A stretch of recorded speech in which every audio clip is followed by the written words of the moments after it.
All right, it's 6:05. Let's Okay. begin. Cool. What's this panel called? So this panel is called Interactive Worldbuilding, Game Design and Cultural Consulting with James Mendez Hodes. And if you enjoy the panel, you should also check out Lula's Kickstarter for the game. Oh yeah, Which I have just dropped in the chat. Yes, that is the Kickstarter for which I will not get any money because I'm not actually at the company. I'm a contract worker, but it will give me moral support. You will get a deep and profound satisfaction out of it. I will. And if you if you fund a bunch of stretch goals, I'll eventually have to write some stretch goals. So it does eventually actually put money in my pocket eventually. But what's up, y'all? I'm James Mendez Hodes. I use he him pronouns. You can call me Mendez because there's probably another person named James already at this. Yeah, James is here, right? Not like here, but here in general at the con. Probably. There's a Jamie over right there in the front. Okay, yeah. So just Mendez. It's easier for disambiguation. I live in Metuchen, New Jersey, wherever that is. So I work as a writer, a game designer, and a cultural consultant. And I think y'all know what a writer and game designer is, although everyone on LinkedIn thinks that it means I make video games, and I don't. I usually make analog games. And I'm also a cultural consultant. And the fancy explanation of what that means is that I help other creatives represent diverse and especially marginalized communities in a validating and uplifting manner, which is a fancy way of saying that people pay me to tell them that they're racist. Or other kinds of ist. I tell people they're sexist. I tell people they're all kinds of offensive. But yeah, my favorite topics under the heading of cultural consulting are race, culture, and religion. Although I end up commenting on everything from gender to sexuality to ability, all types of different stuff. I guess when my career started, I was doing more writing and design stuff, and at this point in my career, I'm doing more cultural consulting stuff because it's better for my stress level and bottom line. But I guess I'm going to start by explaining how I even wound up in this position, because I tell people what my job is, and people are like, "That's a real job?" And I'm like, "Apparently, I wouldn't have thought it was." But I had a similar story to a lot of you. I wasn't that good a student in high school and college, and I thought it was just because I was lazy. It was not because I was lazy. It turned out it was because I had bipolar disorder, and I didn't know about that. But as is often the case with bipolar disorder, it didn't get diagnosed until my mid-20s when I was out of college. And in college, because I couldn't focus very well, I majored and minored in the things that were just kind of easiest for me, because I liked the teachers and because they were the least stressful thing for me to talk about. So I majored in religion with a focus in West African and Afro-Atlantic religion, so Vodou, Candomblé, Lukumi, a lot of those syncretic traditions which West Africans recreated under the circumstances of slavery, and then combined with usually Catholic influences in order to conceal what they were doing from the colonizers. So that was my major, and then I had minors in dance, focusing mostly on North Indian classical dance and also martial arts. And And then I had a minor in English Lit, which was mostly stuff that had carried over from high school. So I graduated and I was like, well, damn, what am I going to do with all of these? I have no idea. Nobody's hiring for anything, and job searching is really stressful. So that's going to be like a recurring theme throughout this whole story, is that job searching is really stressful, and I feel really awkward, like aggrandizing myself in that context. If you ask me, like personally, what do you personally feel like you're good at? What makes you feel good about yourself? I could talk for an hour about things I'm good at that make me feel like I'm good about things I'm good at that make me feel good about myself. And none of those things are things I would put on a resume for applying for a job at an office. So I bounce around between different bad jobs. I find out I have bipolar disorder, and then it turns out, oh wait, I can actually do homework. All right, so let's test this out. I'm going to go to grad school. We're going to see whether I can do homework at grad school. And it turns out I was the only person at grad school who did all of the homework. I went to a school called St. John's College, which has two campuses. There's one in Annapolis, which is the really well-known one, and then there's another one in Santa Fe, which is where I went. And they're a great books program. So that means, and I was super excited about this when I heard about it, that you only read primary sources and you don't read any secondary sources. And I was like, hot damn, I hate secondary sources. This is going to be great. And then I got there and we started reading books, and I was like, oh no, there are no secondary sources. I don't know what's going on. What do these books mean? So their standard program is a great books of the Western canon program. So all the most famous dead white men of the world. I think they spend like 2 weeks on black people. There's a week of St. Augustine and a week of W.B. Du Bois. That's kind of it. But I didn't do that program. I did the Eastern Classics program, which was about great books of Japan, China, and India. Just kind of doubling down on my useless studies profile. And that was weird. I think it was kind of irresponsible in some ways as a program, because if you tell people don't bring a context, and it's mostly like white Americans, and then you teach them Western materials, they bring a Western context and it's fine. If you tell people don't bring any context, don't bring any secondary sources, and then you give them a bunch of material from foreign countries that they are not from, taught by teachers who are also not from those countries, then no one has any idea what's going on. So I read all these amazing books from India and China and Japan, and I had to do a whole bunch of running around and getting context for myself, like on my own, in order to get to a point where I could talk about those books with anybody outside of my program. I had a classical Chinese tutor who had tenure, so he would sneak us context on the sly. He'd be like, what are you reading in seminar? Oh yeah, the history, of that. Yeah, that never happened. Yeah, he made that up. Let me tell you why he made that up. So that was really useful for me to have. And so thank you, Mike Bybee, for risking getting, I don't know, not fired, but like, I don't know, disapproved of, in order to sneak us context. So I graduated from grad school, and then I was like, well, damn, what am I going to do with my even more useless degree? And so I bounced around between bad jobs. I worked at a game store, which was fine. I was like running role-playing games for little kids, like 5 days a week, and that was fun. I had a blog about it for a while, just like describing stuff they did, which was hilarious. But this whole time, I was playing a lot of role-playing games. My high school roommate had introduced me, or my college roommate had introduced me to tabletop role-playing games, just with old like World of Darkness games, like Vampire the Masquerade, that kind of thing. So I was playing a lot of those, and then when I graduated, I started going to conventions, and because of who I was friends with, I got into the indie tabletop role-playing game scene. So I was playing a lot of like small press games about really weird subjects that nobody had heard of.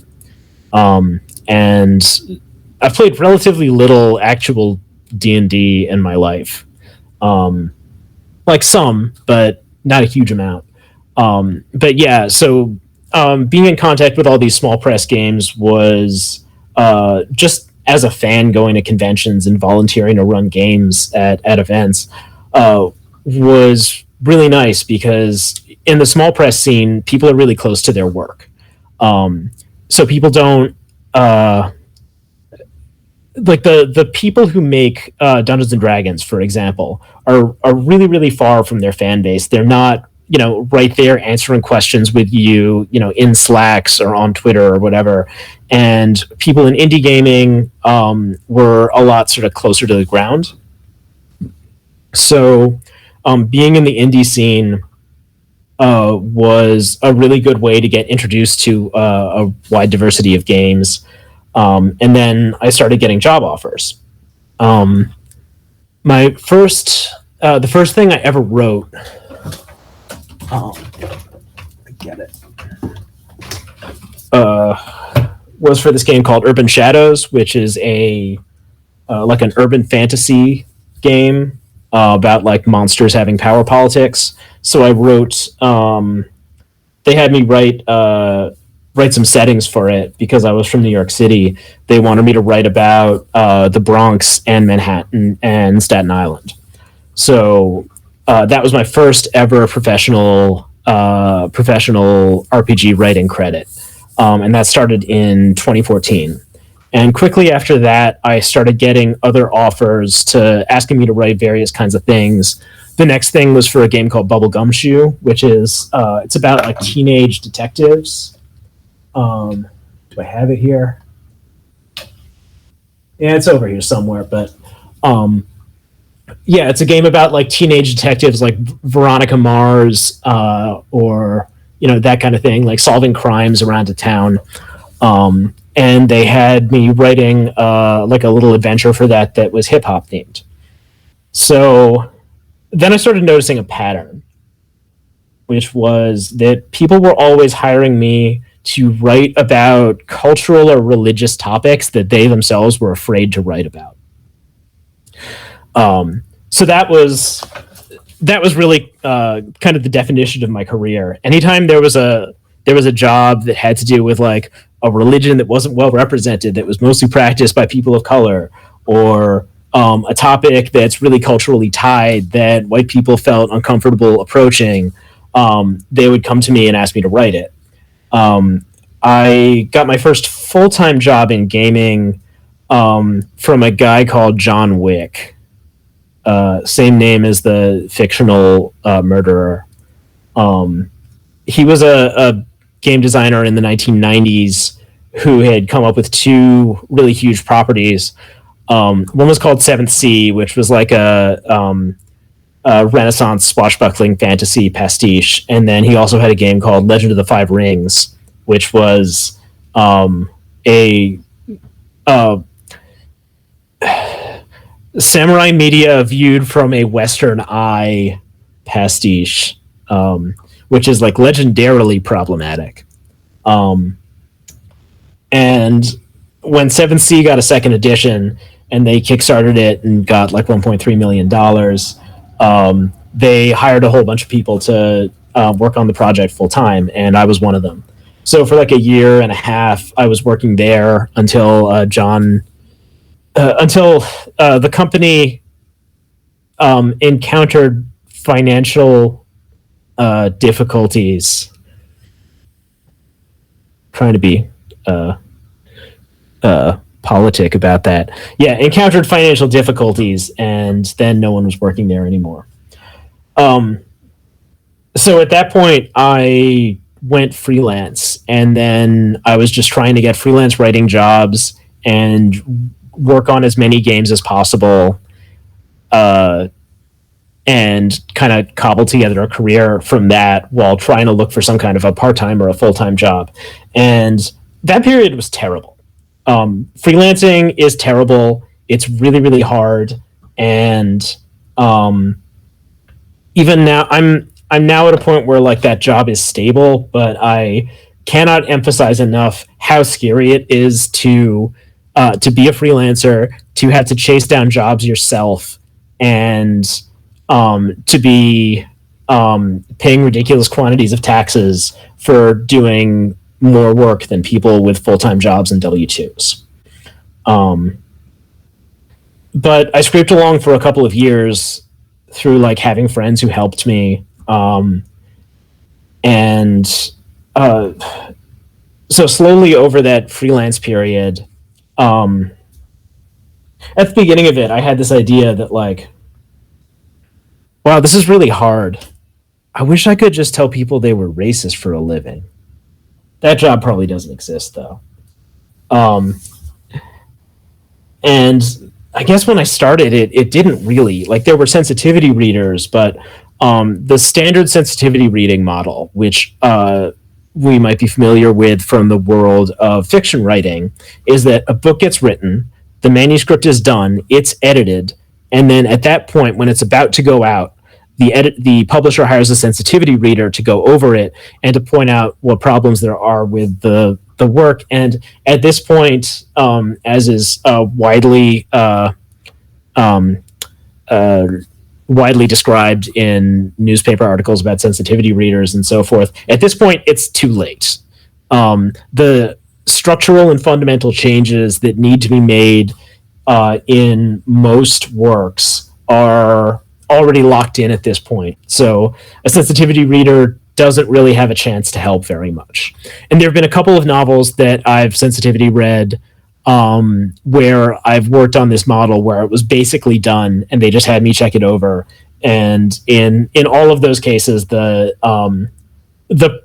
problems have been like too big to actually fix. So I started calling it cultural consulting because that sounded better. But over the past few years of freelancing, I've been able to like establish myself a little bit more as a cultural consultant. Really just on the grounds that when I was a writer, if I was working on a book with like 5 other people, usually in the end, when they'd have us like checking over the book and just, looking for typos and stuff, I'd be commenting on like sensitivity issues and representation issues. And I found that doing that felt much more significant than like anything I was writing. Like I was writing stuff that I thought was good, but there's a lot of good writers. I would probably like most of the people in the audience right now are good writers. And I never like after I was like 13 or something like that, I didn't really think of myself as a good writer anymore. But when I helped someone else work on something, when I helped someone else get an issue of cultural representation right, and when I got to see like the satisfaction and relief that they felt, thinking like, oh, I dodged a bullet here, or I had an opportunity to make something that was like really validating to a culture that isn't my own, and like with your help I was able to do that. That felt even better than like writing cool stuff to me personally. I'm a very collaborative person. It's hard for me to motivate myself and get stuff done when I'm working on my own. I work much better when I'm working with other people, and I think I work best when it's like it's not my brainchild, it's not my like beautiful thing I'm bringing to life, but it's something that someone else is really invested in, and I'm helping them like bring their brainchild to life. And as good as it feels to like make my own stuff and see it out there in the world, helping other people make their stuff and see that come out in the world is the best feeling for me. And the work that I was doing there felt more significant and harder to achieve than what I was doing as a writer. So at this point in my career, I'd say it's like 40% writing and like 60% cultural consulting. And as time goes on, it's shifting more and more towards cultural consulting because, like, as many of y'all have probably experienced, having one writing project is a lot. Let alone having like 2 or 3, even if they're small. Writing, you get paid by the word, and that's terrible, especially in tabletop role playing games where like in a lot of places you got to fight to get 10 cents a word, which is like just barely making minimum wage in a lot of places in, for example, the United States. Cultural consulting, people are charging like 30, 40, $50 an hour and more. I charge more than that usually, but it's easy for me to keep work manageable because it's a limited number of hours per day. And for every contract, it's usually like 5 to 10 hours of work, and it pays a lot better than writing. So I'm able to do that and then get time to recover and work on writing projects on the side. So that makes this freelancer life, which is still like objectively terrible in a lot of ways, it makes it manageable and livable. And after doing this for like 6 years or so, I think this is the first year that I haven't been like financially terrified. So that's like a big milestone for me. But yeah, transitioning to like the third thing on my index card, which is why would anyone want to do that? The reason that I've been emphasizing like a lot of like the doom and gloom elements of this is that a lot of people come to me when they find out that I work on games full time. A lot of people are like, I want to work in games full time. Like, how do I make this happen? And I'm like, are you sure you want to make this happen? Because there's a whole bunch of terrible things about it, and there are a lot of people who have worked in games full time because it's what they loved, and then once they started doing this thing that they loved for work, it stopped being fun because now it was work, and now they had to compromise a lot of things about their personal like ethos and vision because they had to do different things in order to make money. So I always say like starting with games as a part-time job, doing games like 50% of the time or 25% of the time is a much safer way to start because it might turn out that you hate it. But if it turns out that you like it, then it's easier to go from 0 to 50 to 100 than to go from 0 to 100 right away. So I would definitely encourage anybody. I mean, this is probably true in any and every creative field to like slowly ramp up your like the creative stress and the creative demands that you're putting on yourself until so that it stays manageable at every level. Because you never know when like 5% more is going to turn out to be too much for you. And sometimes when you wind up in that situation, you find yourself like missing the 9 to 5. I say that like I've had a 9 to 5 in any kind of recent memory. I don't think I have since like college internships. But yeah, like ramp it up slowly and definitely like take it easy on yourself if you're just getting started with this. That's one of the first pieces of advice I give. Another piece of advice that I give people is sometimes people ask me like, what kind of preparation do I need to do? What do I need to study? What do I need to learn in order to be a really great writer or a really great game designer? And in my case, I think the answer is it's kind of counterintuitive. The world is full of good writers and good game designers. What I think makes individual writers and game designers really, really distinctive is when they have capabilities, they have things that they can do, or subjects that they know about, or like special interests, especially, which are something outside of gaming that's like unrelated to just the business of gaming. Because if I want to find like a good game designer, then that's really easy for me to find. If I want to find a good game designer who knows a lot about like a very specific topic, that is a lot harder.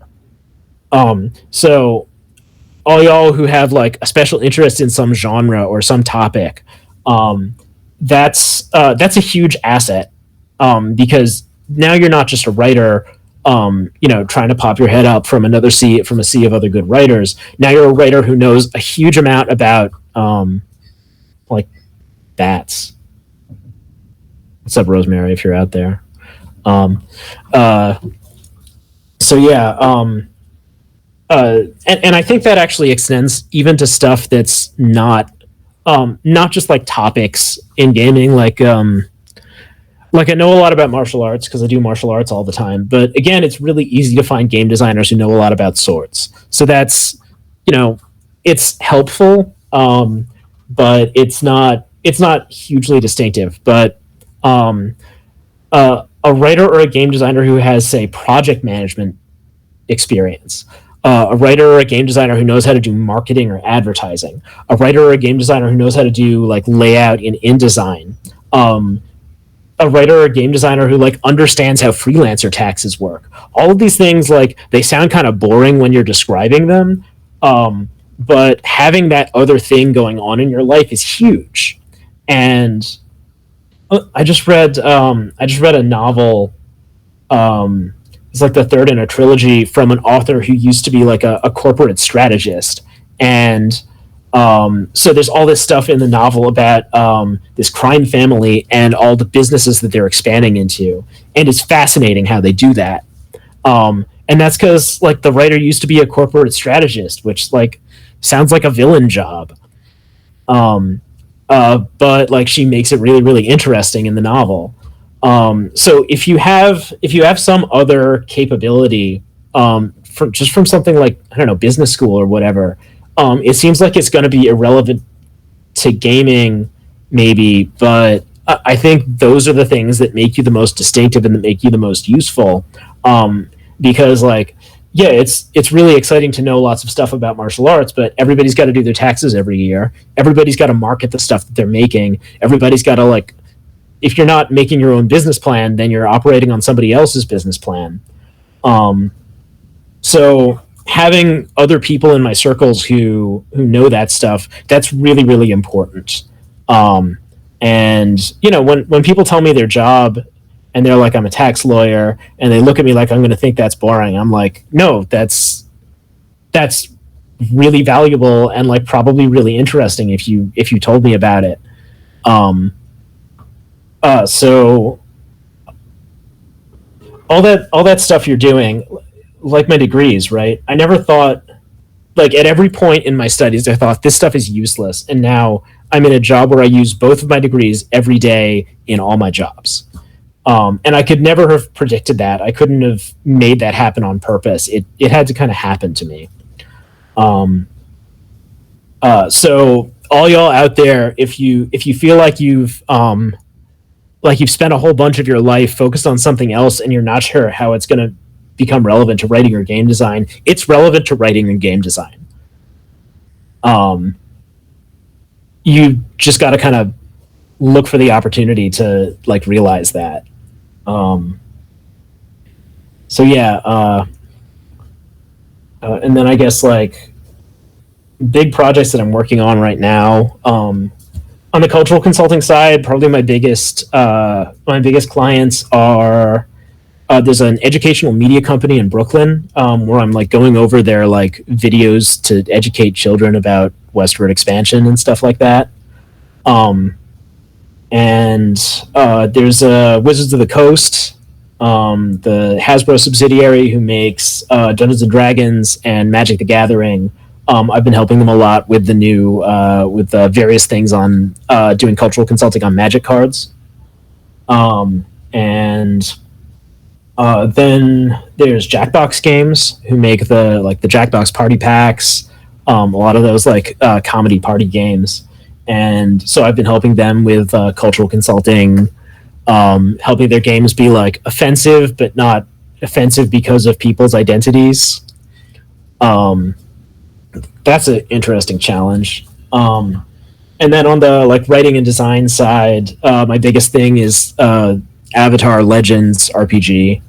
I've been thinking my whole career about how I'd want to do a Avatar The Last Airbender RPG, and now I actually get to do it.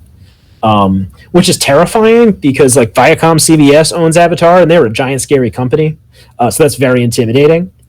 Even though the company like making the game is like 10 people in Albuquerque. But that's like my biggest like design project right now. And a lot of stuff that I came up with is in the core mechanisms of the game, and I'm very proud of it. So yeah, I would encourage you all to go. I don't think you need to back the Kickstarter to get a copy of like the quick start rules for it, so you don't even need to give them your money to look at it.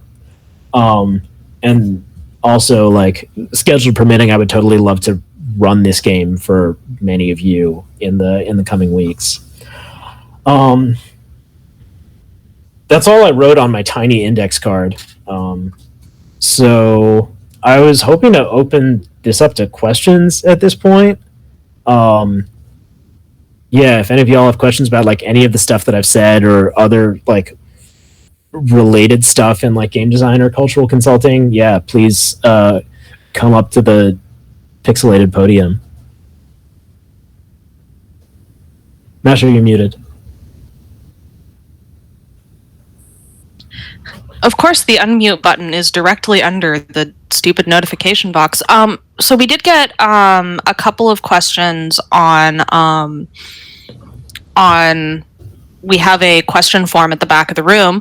Cool. If you don't want to appear on camera, and the first of these is from Jamie, who wants to know what informs your choice of mechanics for a given story or setting. Oh yeah.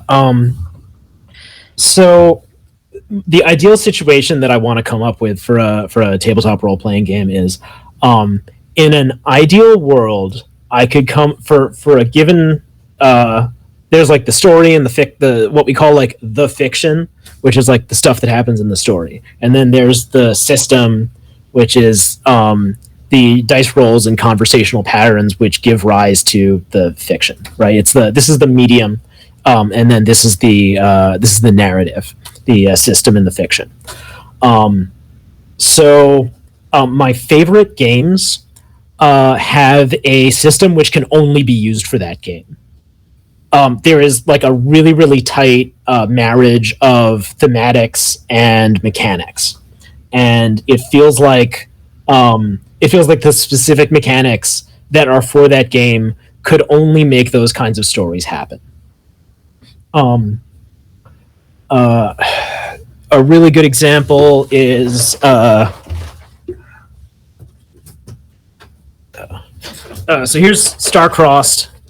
This is a game by my friend Alex from Canada, and Star-Crossed is it says the game of forbidden love, 2-player game of forbidden love, and in the box there is a bunch of bricks, and you use those to make an off-brand Jenga tower. So this is a game about two people who are in love who should not be in love. And yeah, so it's like a face and a heel wrestler, or you're like spies, different sides of the Cold War. I think I'm still my friend and I are still on record as the only people ever to play the game where the thing separating the two characters was ethnicity. We were playing Black and Irish gangsters in Chicago in the 1930s. But yeah, apparently, like, usually it's like humans and aliens or something like that. So you make your characters, you figure out why they're not allowed to be in love. You write out your little character sheet, takes 5 to 10 minutes, and then you set up the Jenga tower, and then you play a bunch of scenes. And every scene, whenever you flirt, you pull a brick. Whenever you talk to the other person, you have to put your hand on the Jenga tower. So over time, like as the flirting heats up, more and more bricks come out of the Jenga tower, and when the tower falls over, then you act on your ill-conceived attraction. Then based on how many bricks you've pulled, you see how your relationship plays out. And I've I played it once. It was like Black and Irish gangsters, and they were like making out in prison. Another game that I played was more like fantasy themed. It was like water and fire elementals.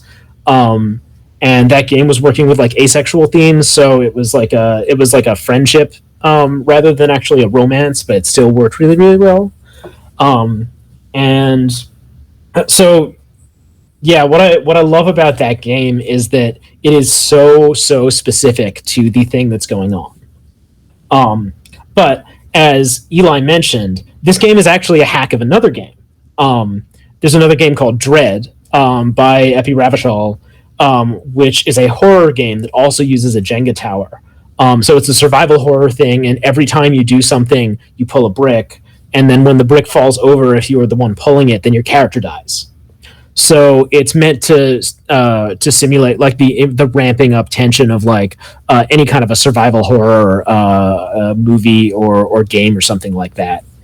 Um, so so these hyper specific mechanics actually end up like when you try to make them, and they always end up turning out to be good for a whole bunch of other stuff that you didn't expect.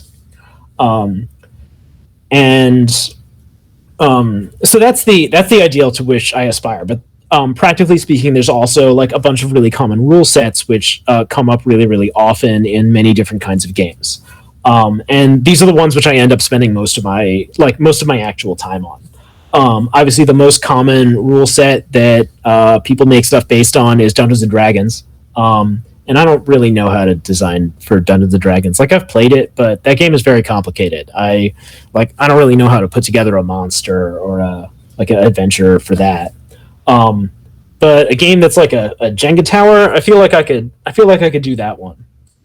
There's a system called Apocalypse World.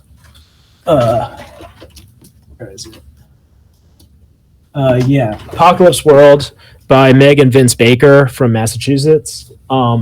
And this game has become the foundation of like dozens and hundreds of other games because it has a really really simple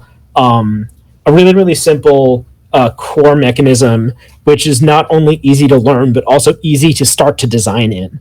So the game is kind of subdivided into a bunch of different moves, which are little rules packages surrounding a roll of 2d6 that a player character would make. And that's become a really, really common design framework in which people like to make games. And originally it was like very specific to like Mad Max style, like post-apocalyptic survival, but that's the system that the Avatar game uses. That's the system that Thousand Arrows, the samurai game that I eventually wrote, uses. So that's been my go-to for a lot of different designs because I think that it tends to it makes design accessible to novice designers like I was for most of my career. I feel like I still am. And it also creates a play culture that I feel like is focused on uh, like respect and uplifting each other, which is not always something that I found in D&D or Call of Cthulhu or like especially in Vampire. Um, and but the really cool thing about that, especially if you're a novice designer, is that if you read through Apocalypse World or Avatar or something like that for the first time, you'll start having design ideas of your own, and you'll start having ideas about like, oh, this is the way that I could rewrite these rules to do like the very specific game that I have in my mind about like reality TV people learning to play a sport or something like that. Um, and you'll start being able to design like just like while you're halfway through reading the book, and I think that that's a really cool effect. And yeah, like that novice designer is still going to have a long way to go, but I think it's really cool that you feel that. Whereas like, my first time reading through the monster manual, like I'd have to read through it like several times before I felt like, okay, I feel like I know how to make a monster now. um, that's going to be different for different people. If you're more math inclined than I am, you might have an easier time with systems like D&D. But yeah, like it's those two poles of like flexible frameworks on the one side, and then like ending up with really specific designs on the other. And like I think the super specific designs like Starcrossed are the ones that I find the most exciting.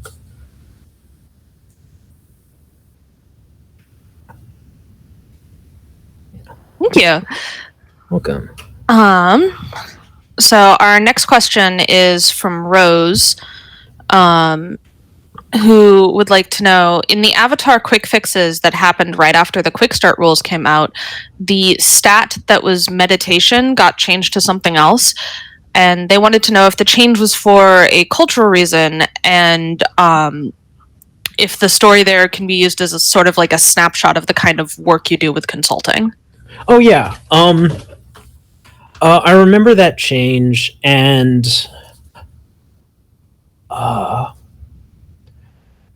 yeah, with I what is it called now? Does anyone know? Uh,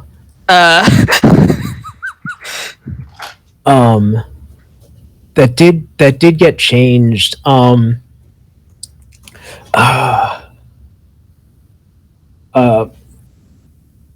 So yeah, that was a change that I remember suggesting, which feels like 100 years ago now.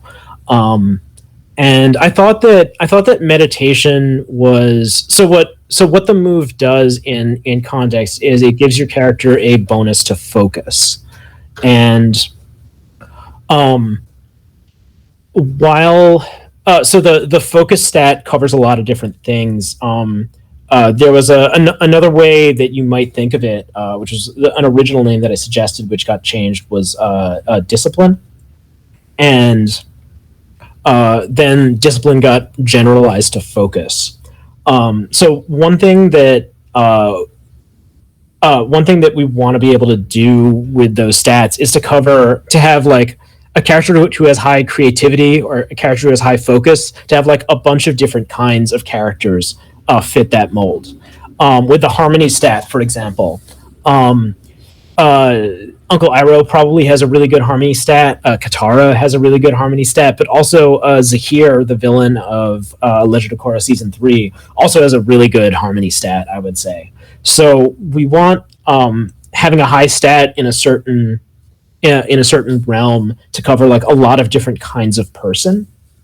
And then meditation is also a concept which has a lot of cultural like weight attached to it. And in the West, in English language media, we tend to associate meditation with certain Asian traditions coming out of India and Nepal and Tibet and China and Japan and Korea. So when you use a term like meditation, you have to be careful that you're giving it context. So having a move named meditation, using that word comes with a lot of sort of cultural attachments that are connected in the English language to to concepts that come from Asian culture and religion. And absolutely, meditation is an important concept in Avatar: The Last Airbender and in many Asian religious traditions. But I thought that it might lose some of that context in the context of like a move that just gives you a bonus to a stat. Concentration is, I think, a lot more specific for just a bonus to focus, and then it's also more flexible. If you see in the chat, Rose mentioned the move name got changed to concentration. So yeah, I guess with a concept like meditation, it's important to be aware of the cultural associations that like the average, like, pretty racist, pretty biased, pretty person is going to bring to it, and you got to make sure that you're not you're not introducing something which is going to come with a whole bunch of cultural baggage that's kind of hard for you to control. And I think with it seems like so long ago, I don't know whether I put this much like thought into it, but looking back into it, I think concentration's more fictionally. It's more specific to what the move does. It's it's more broadly applicable to different kinds of characters, and it means that meditation can still be defined in a more specific, more culturally specific way elsewhere in the world of the game. Yeah. So yeah, that's a really good question, and that is what I think was behind that change.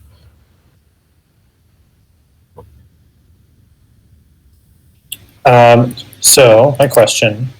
Yeah. So how do you, if you're on a cultural consulting project, how do you determine if like your expertise is in a certain area is enough for you to rely on, or whether it's something that you would want to bring in somebody else to help you with, or maybe say, this thing isn't for me and I need to bring someone in? Because it sounds to me like when you're doing cultural consulting, you're not necessarily saying, this is my lane and my specialty. You're kind of saying, like, I'm going to come in and help you figure out how to approach figuring stuff out about this. Yeah. So I'm a generalist. I'll be honest with all my clients about like what my personal background is, like what religious traditions I feel connected to personally, and which things I've studied in school.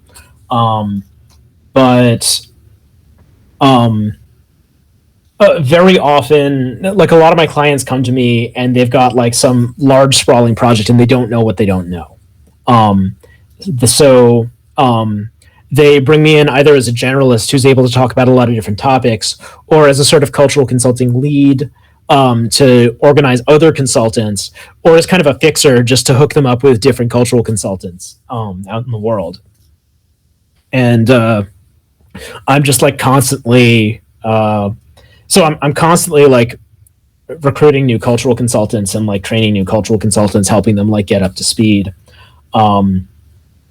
Just from like, which friends I can drag along with me to do this. And it's really not for everybody, like both for the reasons I said earlier, and also because like not a lot of people, like when I tell someone they're racist for 5 hours, I feel energized. That's not true of everybody.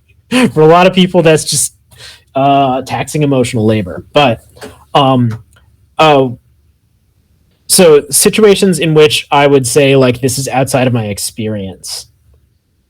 The easiest one is when I know there's a specific other person I know who knows the topic better than me, and that's what makes those things the easiest. Like I can talk about Islam. If you had me, like I had to make up a fictional version of Islam for 7th C. Like I feel comfortable approaching that topic, but there was a project I was just working on where it's set in like a post-apocalyptic North Africa, and the creator was wanted to make like a post-apocalyptic like evolution of what North African Islam looked like. And there, even though I felt comfortable approaching the topic in a lot of ways, it was much easier because I was like, you should talk to Dr. Ramadan because he's actually Egyptian and Muslim, and yeah, I can just like pass that work off to him, and that's much easier.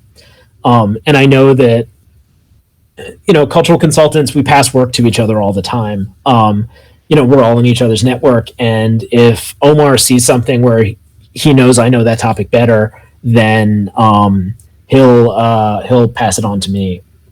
So it's easiest when there's a specific other person who knows the topic better. Then with other stuff, it's just a matter of like whether I have whether I've had like past experience with it, whether I've like had the opportunity to research that like at some point in my own background. and then like there's certain topics where there's like a very intense like nothing about us without us situation, um, which is and the smaller a group is, often the it's a paradox because on the one hand, like if you wanted to make something about the Ainu, it's going to be really hard for me to find you an Ainu consultant, like as someone who speaks English and doesn't live in Hokkaido. Um,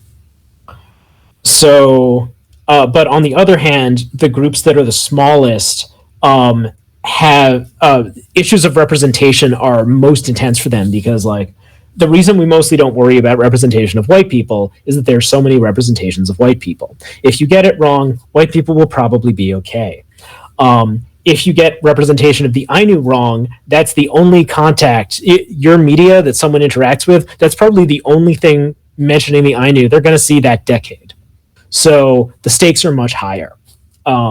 So yeah, the smaller and more specific a group is, A, the less likely I am to be able to find a consultant for it, but B, the more important it is that you need to get a consultant from that group. But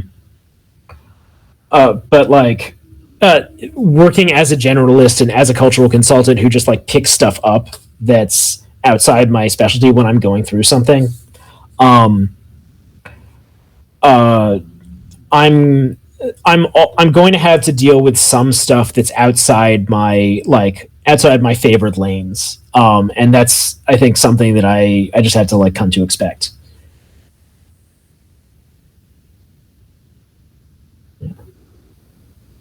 Raven, come on up. Hi. Um, let's see. Can you hear me? Yeah. Okay, cool. So what do you do when you are having to handle a issue of consultancy for multiple axes, I guess is the question. Like, for example, autistics of color or something like that, where you're having to address multiple axes of minority or what have you. Yeah. We're talking about intersectionality. Yes. Yeah.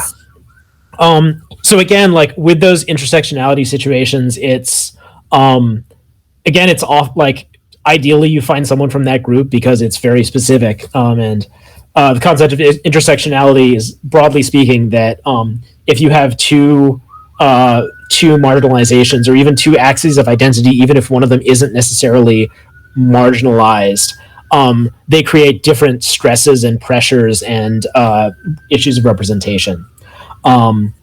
So it's important in those situations to get someone from that group to give their perspective if you can. But if you can't, very often what I'll do is I'll try to get two people from those two consultants representing those two sides into a conversation with each other.